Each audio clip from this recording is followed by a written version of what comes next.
Hello नमस्कार दोस्तों, एक बार फिर से स्वागत है हमारे इस यूट्यूब चैनल पर आपका। और आज हम डिस्कस करेंगे अभिवृद्धि एवं विकास के टॉपिक पर। उम्मीद करता हूँ पिछली वीडियो आपको पसंद आई होगी और अब हम उसी अध्याय को आगे बढ़ाते हुए उस पर विचार करते हैं हमारे अभिवृद्धि एवं विकास के टॉपिक पर। दोस्तों, सामान्यतः माना जाता है और लोग भी अक्सर मान लेते हैं, दुनिया भी अक्सर मान लेती है कि अभिवृद्धि एवं विकास एक ही चीज़ है, लेकिन ऐसा कतई नहीं है।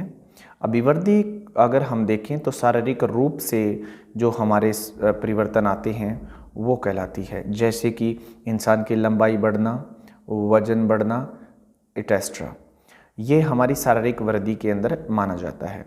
अगर हम उदाहरण ही देखें, जैसे कि कोई परिभाषा लें, फ्रैंक कहती हैं कि जो कोशिकीय गुणात्मक वृद्धि ही क्या है, अभिवृद्धि है। वहीं पर विक्टोरिया हार्लोक की अगर हम परिभाषा लें तो विक्टोरिया हार्लोक कहते हैं कि अभिवृद्धि विकास तक ही सीमित नहीं है, यह इंसान यानी जो बालक होता है उसकी जो परिपक्वता तक का जो परिवर्तनशील क्रम है वो होता है। और बालक की अगर हम देखें क्या कि इसके कारण विशेषताएं और जो भी उनकी प्रगति होती है वो प्रकट होती है हमारे सामने। देखिए दोस्तों, अगर हम अभिवृद्धि और विकास के बीच में अंतर स्पष्ट करें तो जो अभिवृद्धि होती है वो क्या है, एक मात्रात्मक होती है, लेकिन वहीं पर जो विकास होता है वो मात्रात्मक एवं गुणात्मक दोनों रूप में होता है। अभिवृद्धि अगर हम देखें तो एक समय ऐसा आता है कि अभिवृद्धि रुक जाती है इंसान की, लेकिन विकास है वो सारी उम्र चलता रहता है, जन्म से लेकर मृत्यु तक।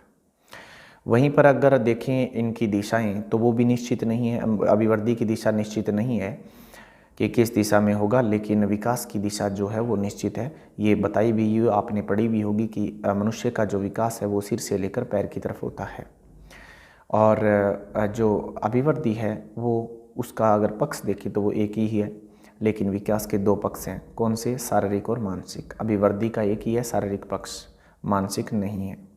तो इस तरह से अगर हम देखें तो अंतर इन दोनों में कर सकते हैं, अभिवृद्धि में भी और विकास में भी। दोस्तों, अगर हम बात करें इनकी विकास की अवस्थाओं की तो हमारे सामने 9 से 10 उदाहरण आते हैं। जैसे कि पहला अगर देखें तो समान प्रतिमान का सिद्धांत आपने पढ़ा होगा, जिसके अंदर क्या होता है कि मनुष्य मनुष्य को जन्म देता है, यानी हर जो प्रजाति है वो अपनी ही प्रजाति के जीवों को जन्म देती है, अलग नहीं देती। ये समान प्रतिमान का सिद्धांत है। दूसरी तरफ अगर हम देखें दूसरा, तो वो है निरंतरता का सिद्धांत, यानी जो मनुष्य का विकास होता है वो निरंतर रूप से चलता रहता है जन्म से लेकर मृत्यु तक। तो ये निरंतरता का भी सिद्धांत हमने इस उद्देश्य से देख सकते हैं। तीसरा जो हमारे सामने सिद्धांत आता है वो है सह संबंधता का सिद्धांत, यानी मनुष्य का जो विकास है वो कहीं न कहीं एक दूसरे के साथ जुड़ा हुआ है, सह संबंधता का सिद्धांत रखता है। जैसे कि अगर हम अच्छा खान पान नहीं करेंगे तो हमारा विकास अच्छी तरह से नहीं होगा, तो ये हमारा सहसंबंधता के सिद्धांत में आता है। आप कुपोषण का शिकार हैं तो आपका मानसिक विकास भी अच्छा नहीं होगा। ये आप देखते होंगे, जैसे शहर के बच्चे अलग दिखते हैं, गांव के बच्चे अलग दिखते हैं, तो ये सहसंबंधता के सिद्धांत को वहाँ पर हम देख सकते हैं। अगर नेक्स्ट हम बात करें दोस्तों तो वो है सामान्य से विशिष्ट की ओर का सिद्धांत।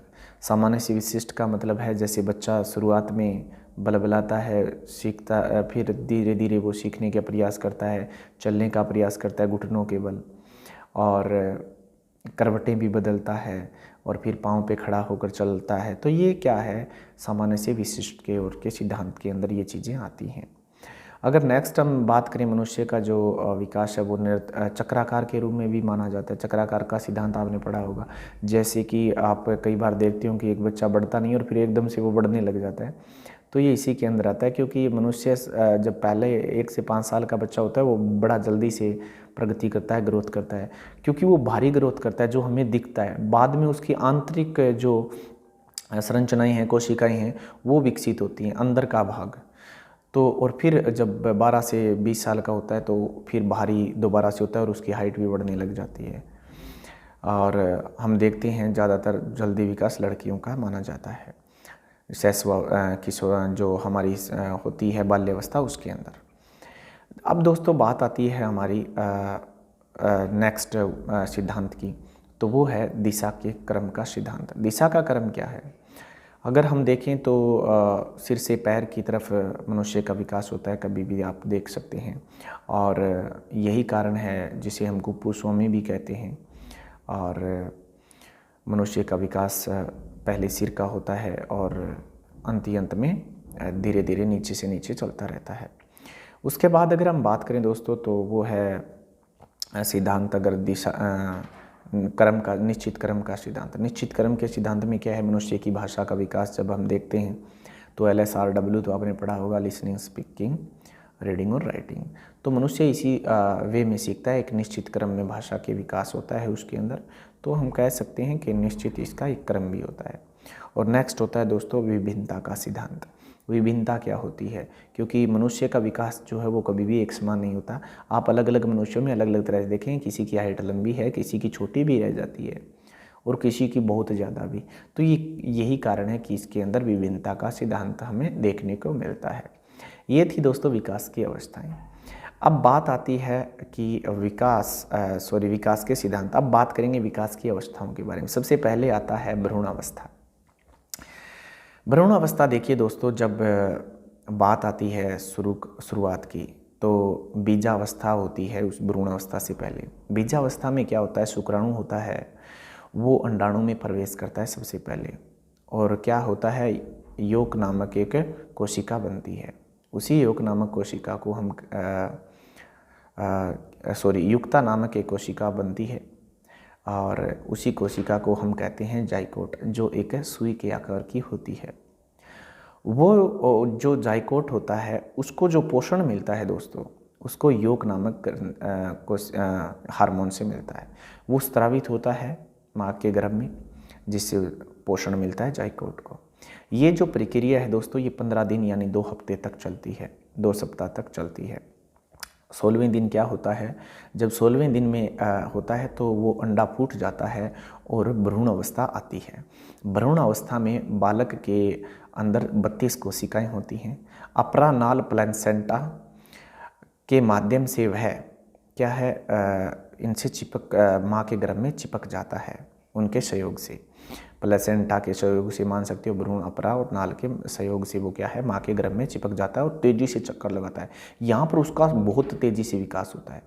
ये विकास 56 दिनों तक चलता है, यानी 2 महीने कह सकते हैं हम। ये 2 महीने के बाद क्या होता है, जब विकास हो जाता है तो अब मनुष्य की जो अंग होते हैं वो बनने शुरू होते हैं बालक के। बालक के अंग में सबसे पहले हमने बात की थी, सिर बनना शुरू होता है। लेकिन ये 3 वे में देखेंगे हम, 3 पार्ट में देखेंगे। एक होता है एक्टोड्रम, एक होता है मीसोड्रम, एक होता है एंडोड्रम। एक्टोड्रम में मनुष्य के बाल यानी एक बालक के बाल बनते हैं और त्वचा बनती है शुरुआत में। उसके बाद अगर हम देखें तो फिर क्या होता है, बाल और त्वचा के बाद उसके बाद जो उसकी मांसपेशियां वो बनती हैं, और एंडोड्रम में सबसे जो है अंत में इसका सिर मस्तिष्क बनता है, जिसे हम कहते हैं हृदय भी बनता है उसके बाद, सिर के बाद।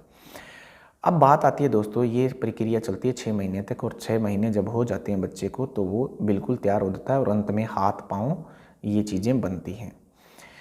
दोस्तों ये सब बनने के बाद बच्चे का जन्म होता है 280 दिन के बाद, सही रूप में माना जाता है। कम से कम 180 दिन और ज़्यादा से ज़्यादा 330 दिन बच्चा लेता है। अगर समय ज़्यादा लग रहा है तो लड़की होने की ज़्यादा संभावनाएं हैं, और अगर 280 दिन के आसपास होता है तो लड़का होने की ज़्यादा संभावना है, क्योंकि लड़की हमेशा ज़्यादा समय लेती है, ये माना जाता है, साइकोलॉजी कहती है।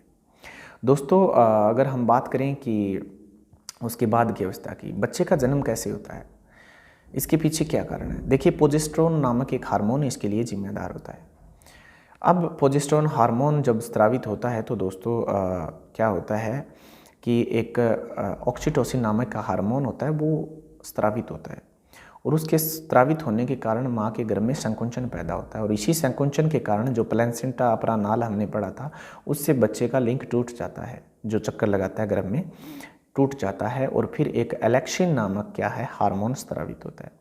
उस एलेक्सिन हार्मोन के कारण वो एलेक्सिन जो हार्मोन स्रावित होता है वो माँ के गर्भ की जो जन्म नाल है उसको बड़ा करता है, और क्या होता है, फिर बच्चे का जन्म हो जाता है, और यही है हमारी भ्रूण अवस्था।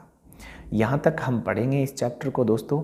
नेक्स्ट वीडियो में हम शैशवावस्था पढ़ेंगे, फिर किशोरावस्था, बाल्यावस्था और फिर किशोरावस्था की तरफ बढ़ेंगे धीरे धीरे। तो फिर हमारे 2 टॉपिक क्लियर हो जाएंगे। उम्मीद करता हूँ दोस्तों जानकारी अच्छी लगी होगी। अच्छी लगी है तो आप इसे लाइक कर सकते हैं, शेयर भी कर सकते हैं। तो मिलते हैं नेक्स्ट वीडियो में, तब तक के लिए शुक्रिया, धन्यवाद आपका।